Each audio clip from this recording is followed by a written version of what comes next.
टाळ्यांचा गजर करूयात. सुस्वागतम, शुभ स्वागतम, अथ स्वागतम. अवनीताई पाटील तुमचं आजच्या या नवदुर्गा मित्र मंडळ खोनी म्हाडा कॉलनी या ठिकाणी आपलं हार्दिक स्वागत आहे. ताई मंडळी असं म्हणतात, नुसतंच कुणाचं येणं हे नुसतंच येणं नसतं, कुणाचं तरी येणं हे नुसतंच येणं नसतं, कुणाच्या तरी काळजावर कोरलेलं ते सुंदर लेणं असतं, माणुसकीचं देणं असतं, समाज हिताचं देणं असतं.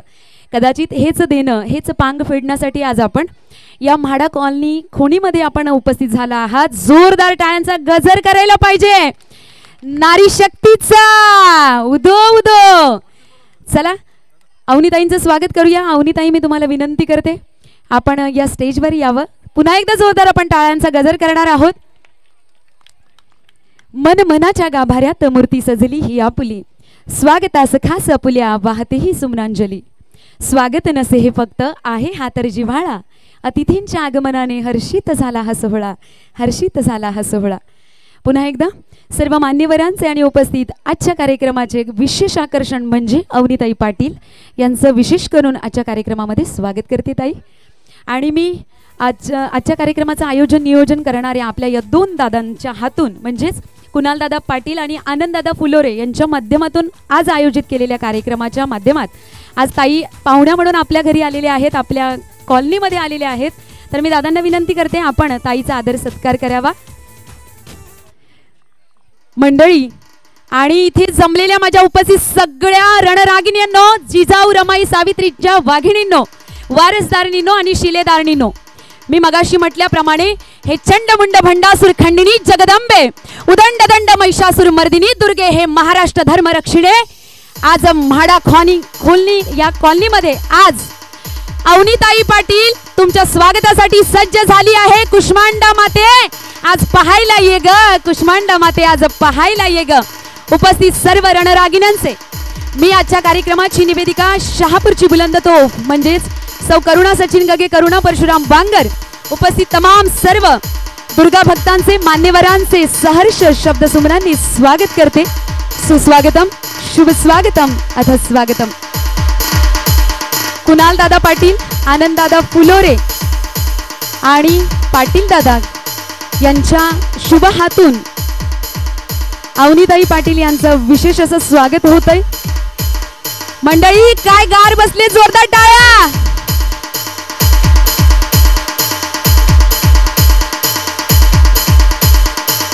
खूप खूप धन्यवाद देते मी ताई तुम्हाला. आपण आसनस्थ व्हावं अशी विनंती करते.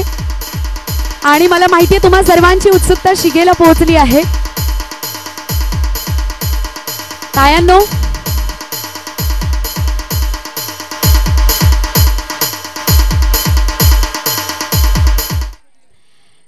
जरा थोडं आपण लांब उभं राहिलं तर खूप बरं होईल. मी सगळ्या मान्यवरांना नक्कीच एक आवाहन करेल, अवनीताई तुम्ही नक्कीच समोर पहा. हे जे आमचे दिसत आहेत, तुम्ही 33 कोटी देवांचं दर्शन इथे म्हाडा खोनी कॉलनीमध्ये घेऊ शकता.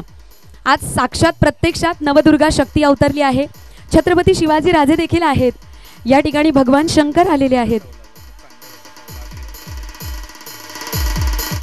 आणि विशेष करून म्हणजे आधी हे तुम्हाला कलाकार आवडलेच असतील, परंतु आमच्या कलाकारांना अवनीताईचे धौला ऐकायचे, बरोबर की नाही? हो की नाही? जरा हो म्हणा. जेवून आलेत का?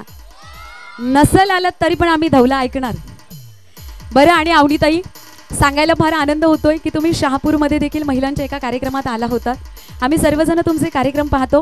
आणि विशेष महत्त्वाची गोष्ट सांगायची म्हणजे मी महाराष्ट्राच्या बाहेर कार्यक्रम करायला जाते, मला अतिशय आनंद होतो की माझी आई सुद्धा धौलारीण आहे आणि तिचं बाळकडू मी पाहिलेली आहे आणि माझी आई मला मार्गदर्शन करते, याचा अतिशय आनंद आहे. जिचा आवाज ऐकून चालणाऱ्याची पावलं थपकावीत असा बुलंद आवाज ठाणे जिल्ह्याची सौभाग्यवती भीमाबाई परशुराम बांगर यांचा आहे, ती माझी आई आहे.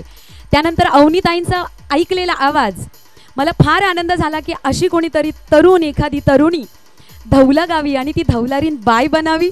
किती छान तो आनंद आहे. ताई नक्कीच तुम्ही एक धौलांची काही झलक आमच्या मंडळीला द्यावी अशी आमची इच्छा आहे, बरोबर की नाही? अहो तुम्हाला टाळ्यांवर काय GST आहे का? कुणाल दादा आणि आनंद दादा यांना नंतर विचारा बरं का. आणि आपण धौलांची एक झलक ऐकणार आहोत. बरं मंडळी, इथे बरीच अशी काही मंडळी आहे जी नॉन महाराष्ट्रीयन आहे, जे हिंदी भाषिक आहेत. आपको समझ में नहीं आएगा, फिर भी रिदम थोड़ा अगर समझ में आता है फिर भी तालियां बजाना, क्योंकि आज के जो हमारे मेहमान हैं बहुत मशहूर है हमारे थाने जिला में. सो आपके लिए भी जोरदार तालियों के साथ उनका स्वागत करना है. पहले जोरदार तालियां उनके लिए. आणि ताईंना मी विनंती करते आपण माईकचा ताबा घ्यावा. खूप जास्तच कौतुक केलं.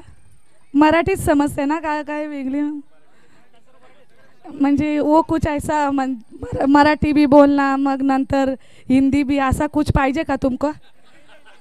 हमका वैसा कुछ येता नहीं हो क्या?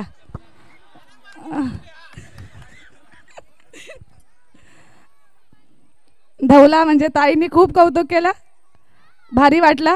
अय्या तो कोण आले, जादू का?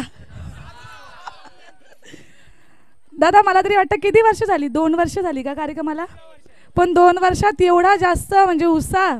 खरंच नमस्कार आहे तुम्हाला.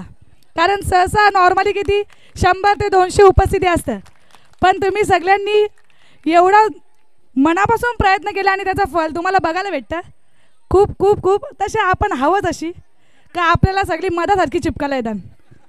आणि तेच अजय दादा, आनंद दादा आणि कुणाल दादा यांच्या प्रयत्नाला यश आलं. दादाचा लय जोरानं एक धौला बोलायला लागलो, नाही तर माईक सोडणार नाही, कोणाला नाचून नाही देणार. बोलशील ना? काय जास्त नाही. शायद जो हिंदी में बात कर रहे हैं उनको समझ नहीं आएगी, या फिर मैं आपको बता दूं, जैसे आपके शादी में बूढ़े लोग गाते नहीं क्या, गाना गाते हैं, संगीत गाते हैं, हमारे उसमें हमारे समाज में उसको धौलारीन बोलते हैं और वो कंपलसरी रहता है. जैसे आपके इसमें संगीत रहता है वैसे हमारे 3 दिन कंपलसरी, हर एक रीत के टाइम में ये गाना कंपलसरी होता है. जैसे ब्राह्मण कंपलसरी है वैसे हमारे इसमें धौलारीन कंपलसरी है. हाँ, आपको लगा रहेगा हमका हिंदी आती नहीं, तो हम ससुरा बहुत अच्छे से बात करते हैं.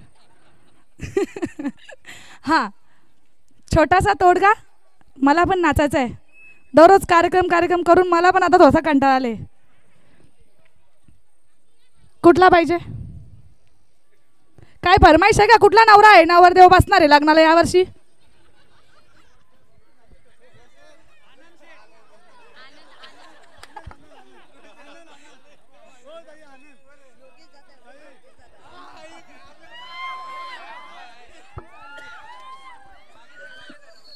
नवरा मागेच आहे ना,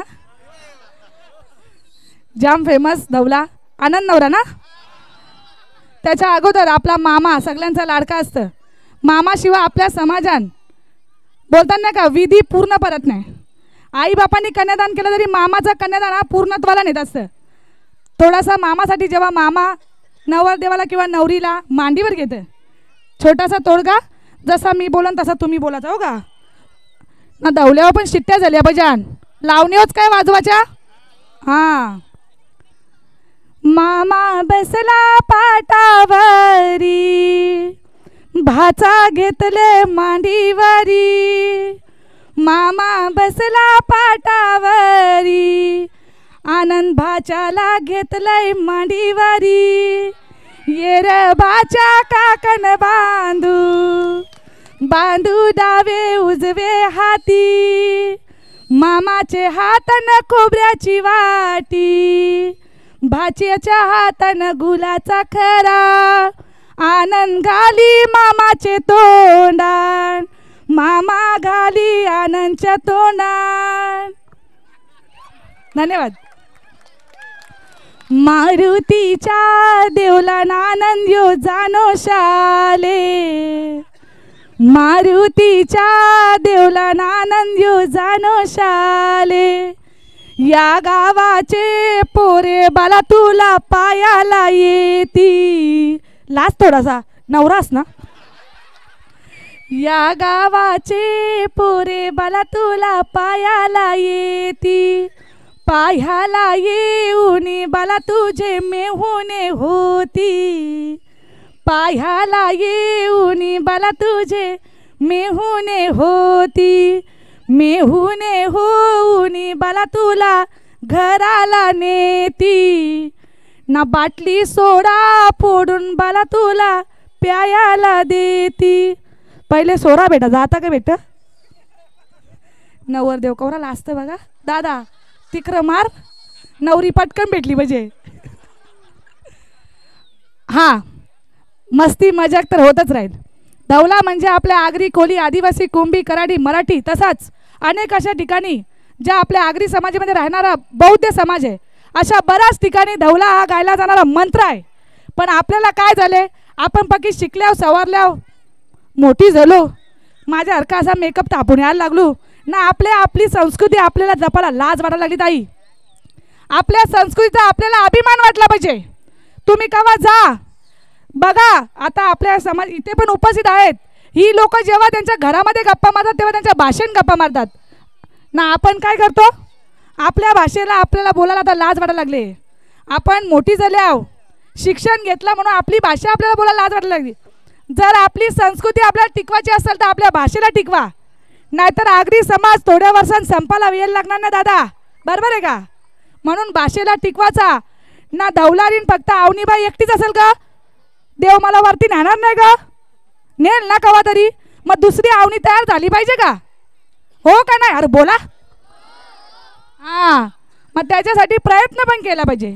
वाजवाट आल्या आणि आजपासून अजून किती दिवस आहेत कार्यक्रमाला? किती दिवस आहेत?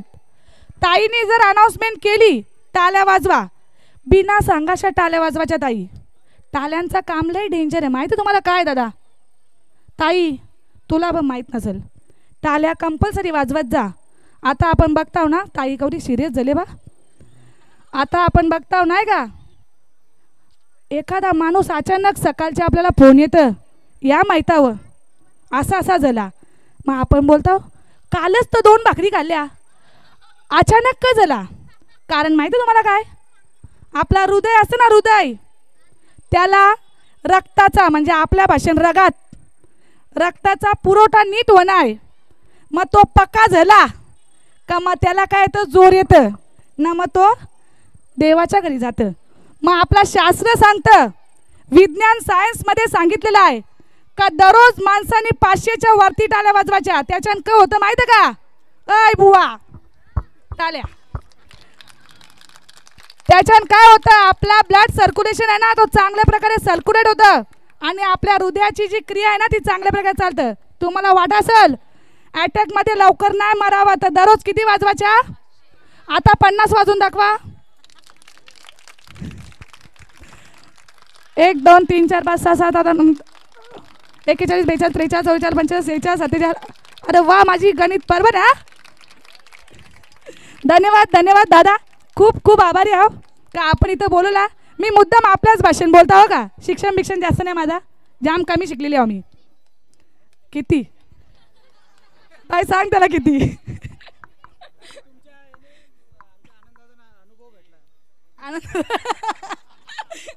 असाच उत्साह टिकून ठेवा दादा, असाच आपल्या कलाकारांना पुढे नेत राहा बाबा. आता दादांच्या ताई तुम्हीच ही धुरा घ्या. धन्यवाद अवनीताई. आणि मग बघा, एक सेलिब्रिटी असताना दुसरं सेलिब्रिटी या ठिकाणी येतोय. खोणी गावचा हिरा परमेश दादा माळी, ज्यानं महाराष्ट्राच्या मातीमध्ये प्रत्येक माणसाच्या मनामध्ये आगरी गाणी जशीच्या तशी पोहोचवलेत. असा आगरी गाण्यांचा बादशहा, या महाराष्ट्राच्या बुलंद आवाजाची तोप म्हणजे आमचा परमेश दादा माळी. टाळ्या कशा व्हायला पाहिजेत, क्या बात आहे. तरी पण नाही अवनीताई, एवढा इफेक्ट नाही बरं का. बघा आवाज तरी आहे का? बरं, अवनीताईंनी सांगितलं होतं ब्लड सर्क्युलेशन होण्यासाठी टाळ्या वाजवायला पाहिजेत ना. अवनीताई, मी एका नागपूरच्या अधिवेशन